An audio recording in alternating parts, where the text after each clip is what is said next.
Good morning. આજે મિત્રો આપણે બાર સાયન્સની અંદર એક નવા ચેપ્ટરની શરૂઆત કરવા જઈ રહ્યા છીએ, જેનું ટાઇટલ છે માનવીમાં પ્રજનન। તો આપણે પ્રજનનની ઘટનાઓ ઘણી બધી આગળ શીખ્યા છે, જેની અંદર વનસ્પતિમાં પ્રજનન, પ્રાણીમાં પ્રજનન, એવું જ અહીંયા મિત્રો પર્ટિક્યુલર માનવની અંદર પ્રજનનની પ્રક્રિયા કેવી રીતે થાય છે એની વાત આપણને અહીંયા દર્શાઈ ગઈ છે। પહેલી જ ઘટના છે કે માનવ એ પોતે લિંગી પ્રજનન વ્યવસ્થા ધરાવે છે। આપણે મિત્રો પ્રજનનના અંદર બે પ્રકાર ભણીએ છીએ, અલિંગી પ્રજનન અને લિંગી પ્રજનન। એની અંદર સૌથી વિકસિત પ્રાણીમાં માનવ જાતિનો આપણે સમાવેશ કરીએ છીએ।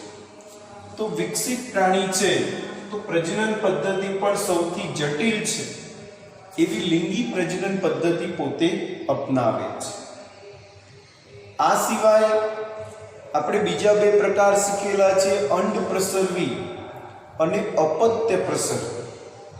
એમાં માનવ જાતિ અપત્ય પ્રસરવી વ્યવસ્થા ધરાવે છે।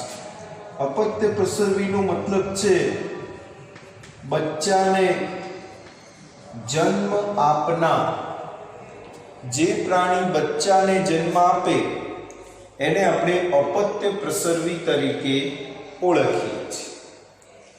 આનાથી આગળ વાત કરીએ તો લિંગી પ્રજનનની મુખ્ય ખાસિયત શું છે? તો આપણને ખબર છે એક નર છે, એક માદા છે, સેક્સ્યુઅલી બે જાતિ।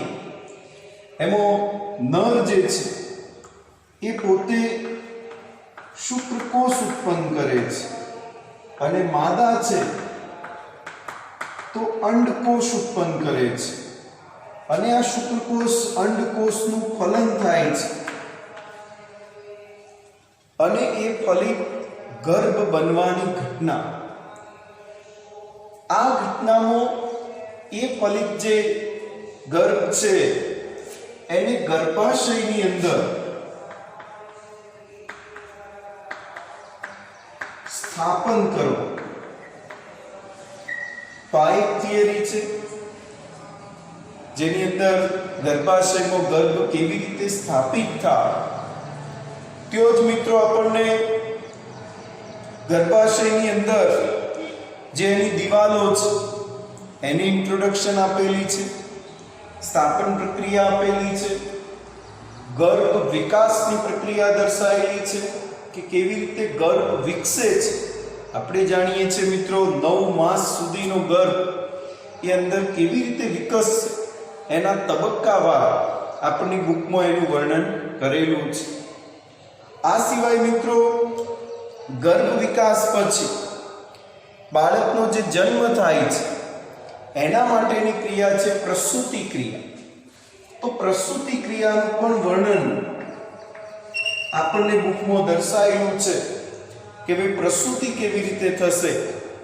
તો આ બધી વ્યવસ્થાઓ જે આપણને દર્શાવી છે એ આપણા પાઠની મુખ્ય વ્યવસ્થા પણ રહેશે, જે આપણે પ્રસ્તાવના સ્વરૂપે ઓળખીએ છીએ, જેના દરેક ટોપિક થિયરિકલ વર્ણન આપેલા છે, એની આકૃતિ આપણને દર્શાવેલી છે, ફોટોગ્રાફ્સ પણ દર્શાવેલા છે અને દરેકનું વર્ણન આપેલું છે।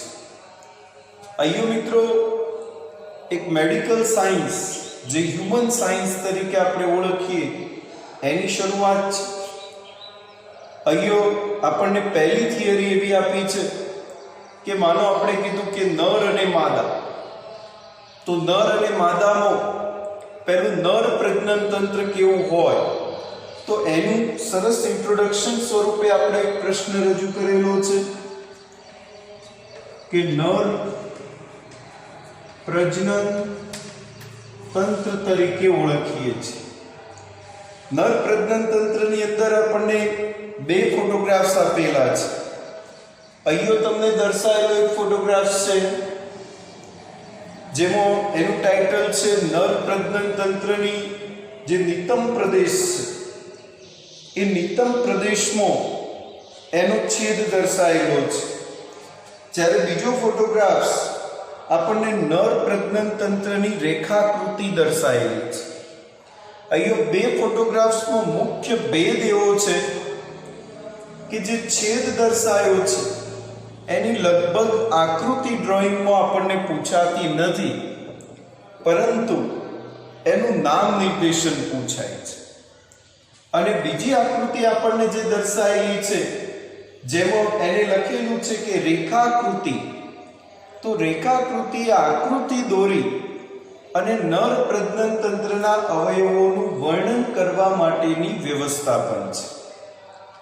આ બે આકૃતિનો આટલો નાનો ભેદ આપણા મગજમાં સેટ કરીશું, રેખાકૃતિ છે એની પ્રેક્ટિસ કરીશું, અને આ જે આકૃતિ દર્શાવેલી છે એના ફોટોગ્રાફ્સમાં એના નામ નિર્દેશનની ચોક્કસ જગ્યા કયો દર્શાવી છે એ મિત્રો આપણે ધ્યાનમાં રાખીશું. નર પ્રજનન તંત્રનું વર્ણન કરીએ as a male reproductive organs તરીકે આપણે એને ઓળખીએ છીએ. તો પહેલો પ્રશ્ન તો નર પ્રજનન તંત્રનું જે અંગ છે એનું સ્થાન જણાવો, કયો આવેલું છે. તો આપણા શરીરની જે બોડીનો પાર્ટ્સ એનો મુખ્ય નિતંબ પ્રદેશ તરીકે આપણે જેને ઓળખીએ છીએ. નિતંબ પ્રદેશ મિત્રો હાડકાથી બનેલો એવો પોલો ભાગ છે, જે સ્પેસ જેવું નિર્માણ થાય છે આપણા કમરથી નીચેનો ભાગ. તો ત્યો મિત્રો આવું નર પ્રજનન તંત્રને ગોઠવવા માટેની ચોક્કસ જગ્યા છે. એની અંદર મુખ્ય વ્યવસ્થા શું છે? તો આપણે અગાઉ વાત કરી કે નર પ્રજનન તંત્રને શુક્રકોષ ઉત્પન્ન કરવો. તો શુક્રકોષ ઉત્પન્ન કરવા માટે એના પાસે એક જોડ શુક્રપિંડ આવેલા છે. શુક્રપિંડની રચના એઝ એ ટેસ્ટિસ, તો આ જે રચના આપણને દર્શાવેલી છે એ એક જોડ એના શુક્રપિંડની છે, સાથે સાથે એની સહાયક નલિકાઓ છે, ગ્રંથિઓ છે અને જનનેન્દ્રિયો છે. આ બધાનો સમાવેશ થઈ અને એક નર પ્રજનન તંત્ર એવા અવયવનું નિર્માણ થયેલું છે, જેને કામ કરવાનું છે કે પોતાના શુક્રકોષો બનાયા પછી માદાની અંદર અંડકોષ જો છે ત્યાં સુધી પોતાના શુક્રકોષને પહોંચાડો અને એ અંડકોષને ફલિત કરો. તો એના પહેલા જે શુક્રકોષની રિક્વાયરમેન્ટ છે એ કેવી રીતે પૂરી થઈ શકે એના માટે કામ કરતા બધા ઓર્ગન્સ આપણને 1 by 1 સ્ટેપમાં દરેકનું વર્ણન કરેલું છે. જેનું પહેલું ઓર્ગન્સ એવું શુક્રપિંડ છે. તમે જોઈ શકો છો એ ફોટોગ્રાફ્સમાં કે શુક્રપિંડ દર્શાવેલું છે. શુક્રપિંડની મુખ્ય ખાસિયત શું હોય છે? તો એક જોડ છે અને એનું સ્થાન બતાવ્યું છે ઉદર ગુહાની બહાર. મિત્રો ઉદર ગુહા એટલે ઉદર એટલે પેટ, ગુહા એટલે એનું જે પેટનું પોલાણ છે તેઓ નથી, તેઓથી બહારના ભાગમાં છે. અને એ પણ વૃષણ કોથળી કરીને એક રચના આવેલી છે. તમે જોઈ શકો છો આ જે પોર્શન આખો દર્શાવેલો છે એ વૃષણ કોથળીનો છે, જેની અંદર આ શુક્રપિંડ પોતે રક્ષાયેલી વ્યવસ્થામાં પોતે ધારણ કરેલું છે. વૃષણ કોથળી જે આપણને બતાવી છે એ પણ એક વિશેષતા ધરાવે છે. એની વિશેષતા એવી છે મિત્રો કે આપણા શરીરનું જે ટેમ્પરેચર છે એનાથી પોતે 2 થી 2.5 સેલ્સિયસ જેટલું નીચું તાપમાન પોતે મેનેજ કરી આપે છે.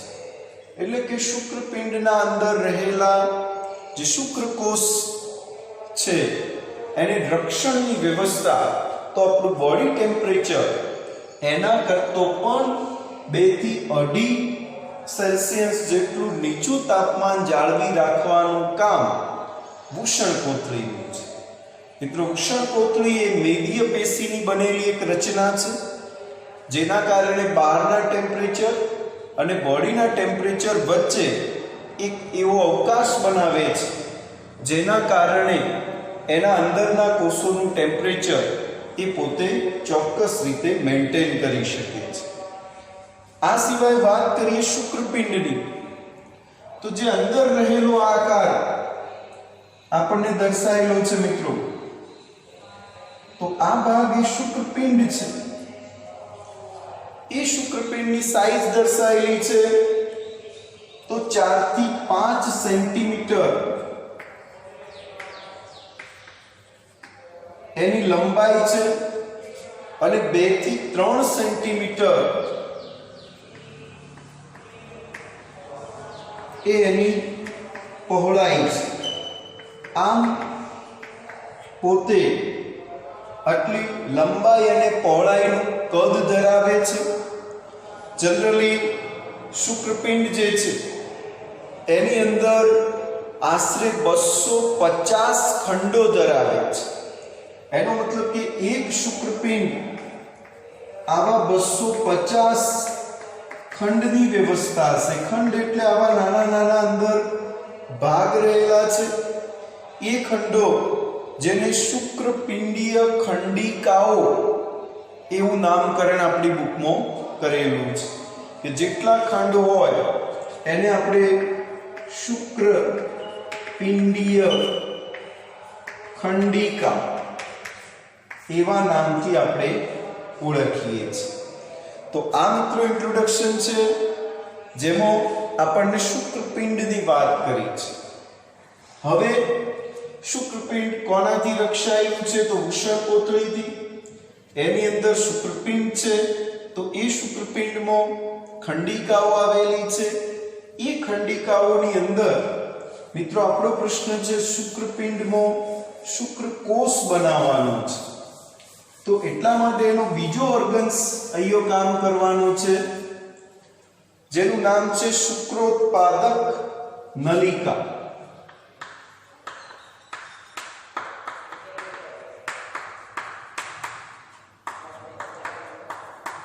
તો શુક્રોત્પાદક નલિકાની અંદર કયો હશે?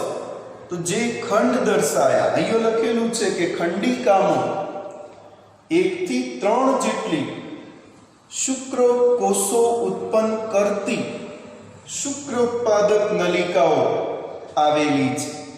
એટલે કે જે 250 જેટલા ખંડ દર્શાયા છે એમાં 1 થી 3 જેટલી આ શુક્રોત્પાદક નલિકાઓ આવેલી છે અને એ નલિકાઓ અંદર શુક્રકોષો ઉત્પન્ન કરવા માટેની વ્યવસ્થા ધરાવે છે. અહીંયા શુક્રોત્પાદક નલિકા જે છે એની અંદર મુખ્ય 2 પ્રકારના કોષો ઉત્પન્ન થાય છે.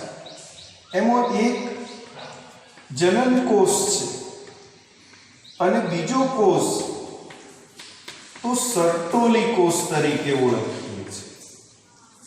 જનન કોષ નર પ્રજનન તંત્ર છે એટલે નર જનન કોષ તરીકે પણ આપણે ઓળખીએ છીએ. બીજી વ્યવસ્થા આપણને સર્ટોલી કોષ તરીકે આપેલી છે. આ ઉપરાંત નર જનન કોષને આદિ શુક્રકોષ એવા નામથી પણ આપણે ઓળખીએ છીએ. આદિ શુક્રકોષનો મતલબ શું થાય? તો આદિ એટલે પ્રાથમિક વ્યવસ્થાનો ભાગ, જે શરૂઆતના સ્ટેજમાં છે એવો શુક્રકોષ. તો એ જનનકોષ, નર જનનકોષ આપણે જાણીએ છીએ મિત્રો કે કોઈ પણ પ્રજનન કોષ ઉત્પન્ન થાય તો એની અંદર સૌથી મહત્વની ઘટના છે અર્ધીકરણ થવું પડે. એટલે કે n પ્રકૃતિમાં રૂપાંતરિત કરવા પડે તો જે નર જનન કોષો છે એની અંદર અર્ધીકરણ થશે અને n બનશે. સામે પક્ષે સર્ટોલી કોષો જે છે એ પોતે એવા પોષક દ્રવ્યો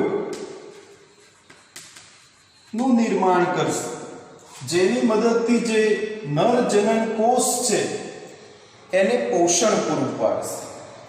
પ્રાથમિક વ્યવસ્થામાં નર જનન કોષને ટકી રહેવા માટે શુક્ર ઉત્પાદક નલિકામાં જ આવા બે કોષો નિર્માણ થશે અને પેલો વિકસે એટલી વાર એને પોષણની જવાબદારી એ સર્ટોલી કોષોને મળશે.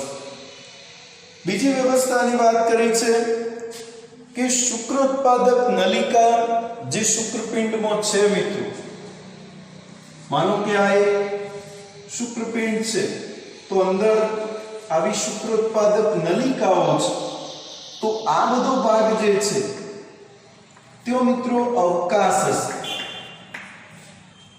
એટલે કે એટલી સ્પેસ હશે અને તેઓ અવકાશના ભાગમાં આવેલા કોષો જેને મિત્રો આપણે આંતરાલીય કોષો, જે નાની રુધિર વાહિનીઓ અને આંતરાલીય કોષો તરીકે આપણે ઓળખીએ છીએ. આ ઉપરાંત એનું બીજું નામ લેડિંગના કોષો તરીકે ઓળખીએ છીએ. મોસ્ટ આઈએમપી છે મિત્રો લેડિંગના કોષો, જેની અંદરથી અંતઃસ્ત્રાવ જે પ્રજનનિક વ્યવસ્થાપન પૂરી પાડવાનો છે એવા અંતઃસ્ત્રાવનું નિર્માણ તો લેડિંગના કોષોમાંથી થવાનું છે.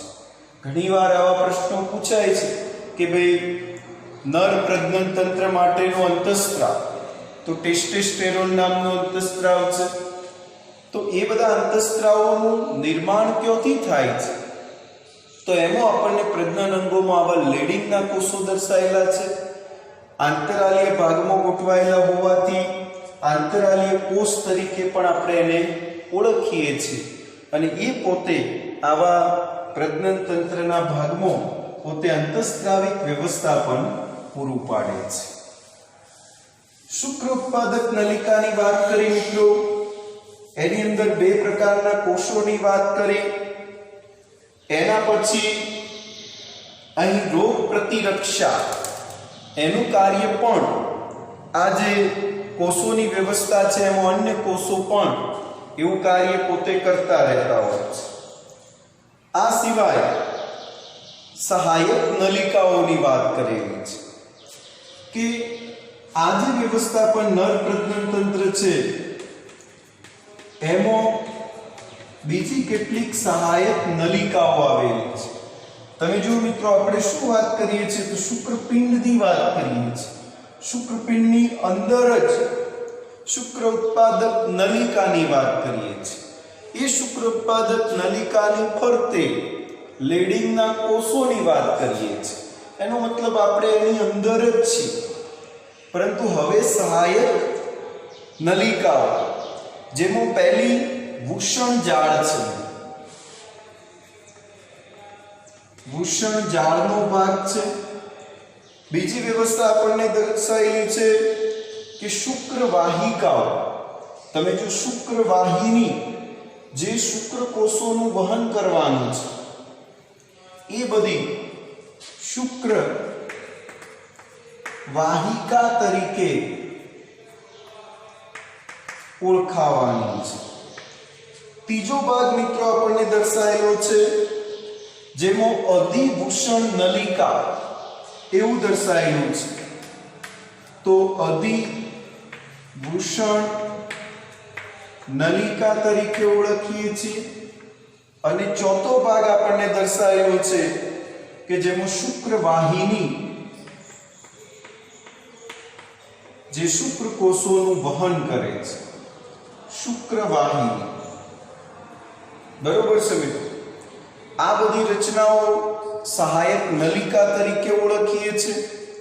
આ બધાનું પણ પ્રાથમિક ઇન્ટ્રોડક્શન આપેલું છે કે શુક્ર ઉત્પાદક નલિકાઓ પછી વૃષણજાળ, આના મારફતે શુક્રવાહિનીમાં, આ જે ભાગ છે શુક્રવાહિનીમાં ખુલશે, તો આ ભાગ સીધો શુક્રવાહિનીનો ભાગ બનશે મિત્રો. અહીંયો આ જે રંગ આપણને દર્શાયેલો છે એ બધો જ પોર્શન અધિવૃષણ નલિકાનો છે. માનો કે આવું શુક્રપિંડ છે, તો એની ઉપર આવી રીતે મિત્રો એક અધિવૃષણ નલિકા ગોઠવાયેલી છે, અને અધિવૃષણ નલિકા પછી આપણી શુક્રવાહિની તેઓ ગોઠવાયેલી છે. તો એની ઇન્ટ્રોડક્શન આપણે જાણીએ છીએ કે બંનેની મદદથી એનું જોડાણ કરેલું છે. અધિવૃષણ નલિકા બહુ લાંબી છે, જેની વ્યવસ્થા પણ આપણને આપણી બુકમાં દર્શાવી નથી, પરંતુ અધિવૃષણ નલિકા એ 6 મીટર જેટલી લંબાઈ પોતે ધરાવે છે. એટલું બધું લંબાઈ એટલા માટે છે કે શુક્રકોષ એમાંથી ધીરે ધીરે ધીરે પ્રસાર થાય તો એને એક સમય મળે છે, જેની સાથે એના અંદર કેટલાક ફેરફારો થાય છે. અહીંયા તમે જોઈ શકો છો એ અધિવૃષણ નલિકાથી તમે શુક્રવાહિની તરફ જાઓ છો. શુક્રવાહિની આવી રીતે એક લૂપ બનાવશે. જો એનું કિડનીનો ભાગ છે મૂત્રપિંડ, તો મૂત્રપિંડના ભાગોની આજુબાજુ આવી એક લૂપની વ્યવસ્થા એ શુક્રવાહિની બનાવશે. એના પછી તમે જોશો તો શુક્રવાહિની આગળ વધશે તો એના સાથે બીજા 3 ઘટકો જોડાય છે, જેમાં એને સહાયક ગ્રંથિ તરીકે ઓળખીએ છીએ. જેમાં એક છે મિત્રો શુક્રાશય, બીજો પ્રોસ્ટેટ ગ્રંથિ અને ત્રીજો બલ્બો યુરેથ્રલ ગ્રંથિ તરીકે આપણે ઓળખીએ છીએ. તો તમે જોઈ શકો છો એક શુક્રાશય છે, એક પ્રોસ્ટેટ ગ્રંથિ છે, એક બલ્બો યુરેથ્રલ ગ્રંથિ છે. અહીંયા મિત્રો એક વસ્તુ ખાસ યાદ રાખવાનું છે કે સહાયક નલિકાઓ, તો ઉપર દર્શાવેલી 4 સહાયક નલિકાઓની વાત કરવી, સહાયક ગ્રંથિઓ તો નીચે દર્શાવેલી 3 સહાયક ગ્રંથિઓની વાત કરવી. બીજી એક ખાસ વિશેષતા છે મિત્રો કે આવા શુક્રપિંડ તો એની એક જોડ છે મિત્રો. આપણે અગાઉ વાત કરી કે ભાઈ કેટલી, તો એક જોડ, એટલે કે એક ડાબી બાજુ છે તો એક જમણી બાજુ છે. એનો મતલબ કે આ બધાની રચના પણ એક જોડ થશે. અધિવૃષણ નલિકા તો આમો છે તો એમાં પણ હશે, શુક્રવાહિની આમો છે તો એની અંદર પણ હાજર હશે. પરંતુ અહીંયા ધ્યાન આપવાનું છે કે શુક્રાશય તો એ પોતે પણ એક જોડ છે. એ જ રીતે બલ્બો યુરેથ્રલ એ પણ પોતે એક જોડ છે. પરંતુ મિત્રો પ્રોસ્ટેટ ગ્રંથિ છે એ એક જ છે, એ જોડ નથી. બરોબર? તો આવી 3 સહાયક ગ્રંથિઓ છે. તમે જોઈ શકો છો કે આ શુક્રવાહિની આમ પ્રસાર થતા થતા અહીંયા શુક્રાશય એના સાથે જોડાયું છે, ત્યાંથી આગળ વધે છે તો આ જે પ્રોસ્ટેટ છે મિત્રો એ પણ એની સાથે જોડાયેલું છે. આ પોર્શન તમે જોશો તો મૂત્રવાહિની છે, પરંતુ અહીંયા એક રાઉન્ડ મારેલું છે જેને તમે ઓળખો છો સ્ખલન નલિકા.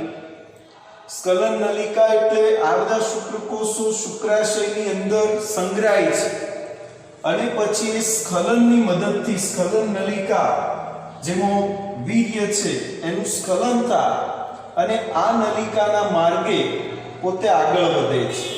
અહીંયા પણ તમે જોશો તો બલ્બો યુરેથ્રલ ગ્રંથિ પણ દર્શાવેલી છે. તો એ પણ એના અંદર બનતા કેટલાક દ્રવ્યો એ બધા એની અંદર સ્ત્રાવ કરે છે, આ પણ એના દ્રવ્યો સ્ત્રાવ કરે છે, પ્રોસ્ટેટ પણ એના દ્રવ્યોનો સ્ત્રાવ કરે છે. ખરેખર જે આ માર્ગ દર્શાયેલો છે મિત્રો, એ મૂત્રાશયનો માર્ગ છે, જેની મદદથી મૂત્રનો નિકાલ થવો એવી વ્યવસ્થા છે. પરંતુ એની સાથે સાથે અહીંથી મિત્રો એ પોતે પ્રજનન નલિકા તરીકે પણ આપણે ઓળખીએ છીએ. એટલે એનું સરસ નામ આપેલું છે મૂત્ર જનન માર્ગ. જન્મ આપનાર, જનન, આમ તો એનું નામ છે મૂત્ર માર્ગ, પરંતુ એના અંદર શુક્રકોષોના વહનનો માર્ગ પણ આવેલો છે. એટલા માટે એને મૂત્ર જનન માર્ગ તરીકે ઓળખીએ છીએ. અહીંયા ખાસ નોંધવું રહ્યું મિત્રો કે સ્ત્રીની અંદર આ નલિકાઓ બે છે, જ્યારે પુરુષની અંદર આ નલિકા માત્ર ને માત્ર એક જ દર્શાય છે. બીજી વાત કરીએ કે આ ત્રણ સહાયક ગ્રંથિઓ પણ એની મદદ કરે છે. માનો આની અંદરથી શુક્રકોષોનો સ્ત્રાવ થાય છે, તો આ જે પ્રોસ્ટેટ છે એમાંથી સફેદ રંગનું જે દ્રવ્ય છે, જે વીર્ય બનવા માટે જવાબદાર છે, જેની અંદર તમે જોશો તો આપણને કેટલાક જરૂરી એવા દ્રવ્યો એની અંદર આવેલા છે, જેમાં ફ્રુક્ટોઝ છે, કેલ્શિયમ છે, કેટલાક ઉત્સેચકો છે. આ બધા જ દ્રવ્યોનો સ્ત્રાવ પ્રોસ્ટેટ કરે છે. અહીંયા શુક્રાશય શુક્રકોષોનો સ્ત્રાવ કરે છે. આ પ્રોસ્ટેટ આવા સફેદ દ્રવ્યનો, દૂધ જેવા સફેદ દ્રવ્યનો સ્ત્રાવ કરે છે. અને બલ્બોયુરેથ્રલ ગ્રંથિ એ લ્યુબ્રિકન્ટ એટલે કે ચિકાસયુક્ત દ્રવ્યનો સ્ત્રાવ કરે છે. આ ત્રણે ત્રણ વ્યવસ્થાઓ એટલા માટે છે મિત્રો કે આને પોષણ, આ શુક્રકોષોને પોષણ પૂરું પાડવું, એના માટેની વ્યવસ્થા પ્રોસ્ટેટ કરી આપશે, અને એને સરળતાથી શકી શકે એવા ચિકાસયુક્ત દ્રવ્યની વ્યવસ્થા બલ્બોયુરેથ્રલ ગ્રંથિ કરી આપશે. એનાથી આગળ જઈએ મિત્રો તો તમે જો મૂત્રજનન માર્ગ છે, ત્યાં જ આપણને ઉત્થાન પેશી પણ દર્શાયેલી છે, શિશ્ન દર્શાયેલો છે. આ બહારનો ભાગ છે જે શિશ્ન તરીકે ઓળખીએ છીએ, જેમાં શિશ્નાગ્ર છે, અને અહીંયા મિત્રો એક છિદ્રની રચના હોય જેની મદદથી એ બહાર નીકળે છે. બરોબર. અહીંયા શિશ્ન એ બાહ્ય જનન તરીકે ઓળખીએ છીએ.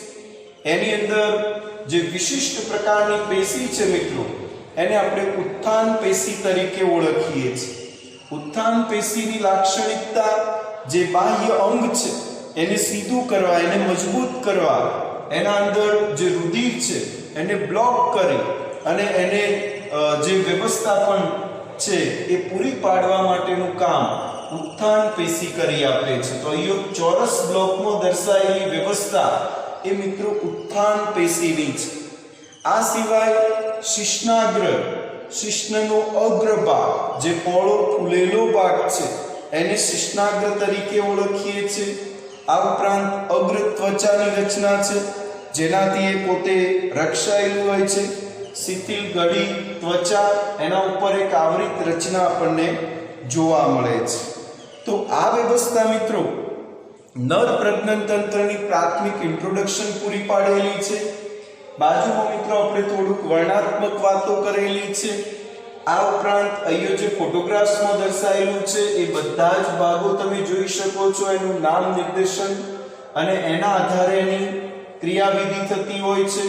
અહીંયા ખાસ નોંધવું મિત્રો, મળદ્વાર એ અલગ રચના છે, અને આ આખી પેશી એ પ્રજનન તંત્રની વ્યવસ્થા છે.